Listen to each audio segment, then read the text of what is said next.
What happens to a sponge that is soaked full and never gets squeezed out? Well, it starts to sour and it begins to stink. Hey, let me ask you a quick question. Do you have a sour outlook on life and maybe a stinking disposition? If that's the case, maybe you just need a squeeze session. And if that's true, welcome to the Tip of Triumph.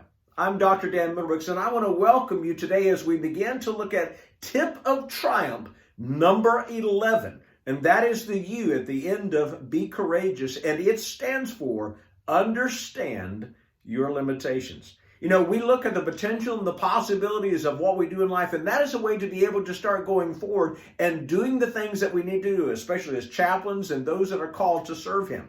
But in the process of it, we need to also know what is called our saturation point, our limitation. There's a point that we can become so bogged down that we need to be able to do something with it. And there's a time by which we need to be able to squeeze it out of us so that we don't walk around with a saturated life that can create some stinking thinking along with everything else. And so with that being said, I want to be able to give you just a couple of examples of things to be able to use within your life that I believe will help us in the moments to where we just need to squeeze the heart a little bit and get some of the stuff out of it. The first off I want you to look at is what is called the cause and effect of chemistry. Now, if you remember growing up in high school and things of that nature, you probably went through chemistry. I love chemistry, not because I was any good at it. I love chemistry, especially when I went into college, because that's where I met my wife.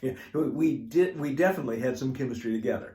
But chemistry was one of the things that taught me that when you do things in a simple way, the simple reason behind things happening allow us to be able to create a simple solution for what helps us when we need to do something to change the environment. Let me give you an example. One of the things that was the instructor taught us in reference to liquid and saturation points. The instructor would give us, each a beaker of water, whatever the contained of the situation was. It was probably usually just like liquid. It was water. And then he would give us a type of compound with a dropper. And he would say, okay, I want you to fill the dropper and I want you to drop one drop at a time into the liquid. And when the liquid turns blue, that is called a saturation point. That is when the stuff dropping into the liquid overwhelms the liquid and changes the color and the contents of it. Saturation point, that's what it is. And then he'd say, okay, tell me how many drops it took to get to that point. Now, I was never any good with that. My drop was like an entire, thing at one time. I was never really good at it. But I understood the principle is that when a certain place, it wasn't about the first drop or the sixth drop or even the ninth drop, but maybe that 10th or 11th, everything went blue in the liquid. And that meant it had met its saturation point. Well, that's going to be sometimes situations in our life. Some things will impact us differently. Sometimes there's maybe 5 drops here, sometimes there may be 6 drops here because of what's happening around us. But there's a point to where we're going to feel blue in this situation. And when that time is recognized, you need to take a step back and to unsaturate the saturation point. Now, let me explain what I mean by that. I also learned from this instructor is that when the liquid turned blue, one of the best ways to get it back to its normal part was to pour more of what the original liquid was into it so that it begins to saturate the saturator. You understand what I mean? It's the very chemical that turned the water blue is now having more water on it, and it's turning it back to the clear status again. There's going to be things where we need people to pour into us. We need great things to be able to pour into us. We need positive things to pour into us because of the fact that we need to be able to get back into our original state and not our blue one. In a time, especially with pandemics and situations and crisis and stress, there's a lot of people walking around blue. And my question is for you and for me, are we willing to pour into them what they need so that they can get back to being the person that they need to be? That is the cause and effect of chemistry. But the second one is what I call the beatitude of the BBs. Now, let me explain what I mean by that. Growing up as a kid, I didn't have all these neat toys that kids do around nowadays. You know, we played war. As a kid, I kind of played war and things of that nature. That's probably why I went into the military, because it was a military family. But we played war with BB guns. Now, what we would do, here was the rule. You could only pump up the BB gun 2 times, because 3 times would make you get thrown out of the game, because it would break skin. But when you got hit by a BB, you knew it. It wasn't one of these, hey, I got you. No, I didn't. No, when you hit somebody with a BB, you could only hit all the way down, kind of like today's paintball games.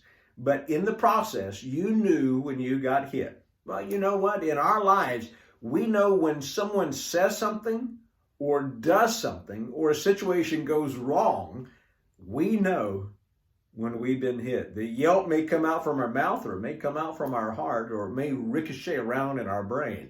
But we know something has hit us. Now, we have a choice at that point.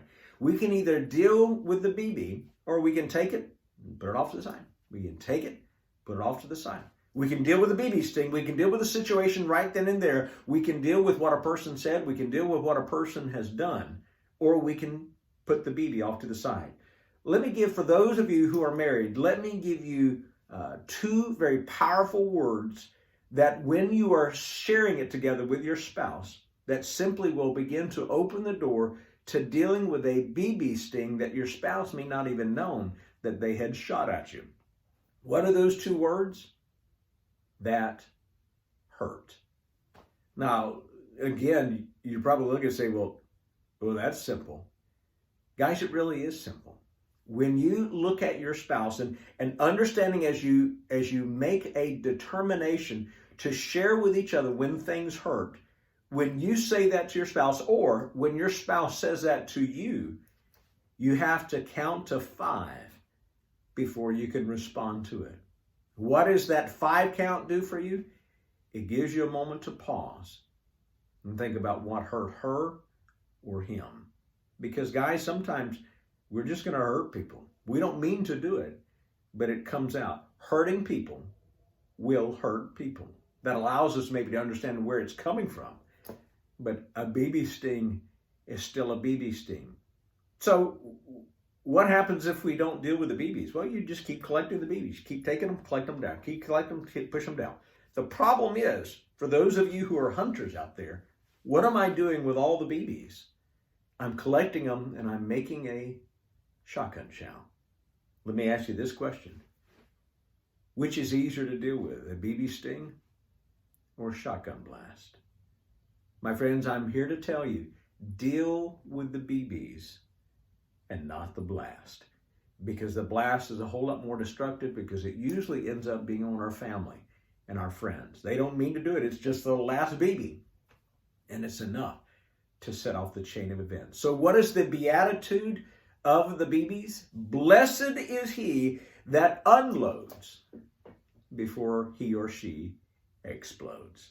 It deals with the things inside of us, because when you understand your limitations, it allows you to be able to save the energy that you need to be able to do the things that you need to do. When I talked about that energy, there's a program that I do called Core Value Index. And it allows people to understand not only how they're wired, but what is the energy that they bring into the room and what energizes them throughout life. If you're interested on that, I want you to reach out to me at daniel@r3cc.org. And again, talk to me, because we can discuss of how I can walk through that program with you, because it will open your eyes, but it will also help you to be able to protect the energizing moments that you have and try to keep you protected not only from the BB stings that will come, but by the BBs that you send out as well. Today is one of those days that when we recognize what we need to protect ourselves in, we will be able to do unlimited things, because we will know our limitations. Limitations is not holding us back. It's just a reality that helps us to be able to protect what we do. When horses are running on a track, it's a track that's set out. It has left and right boundaries. That's the limitations.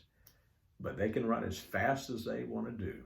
When I have left and right boundaries, as long as I don't have a ceiling, I can go as high as I want to go. And quite frankly, because God is the one that I'm serving, he gives me my limitations.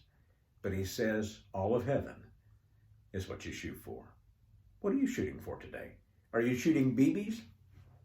Are you shooting for blessings? Thank you for joining me today on this tip of triumph. And remember, that which is inside of you is what's going to come out of you. Instead of the BBs of a blast, let it be the blessings of grace. God bless you as you go into this day.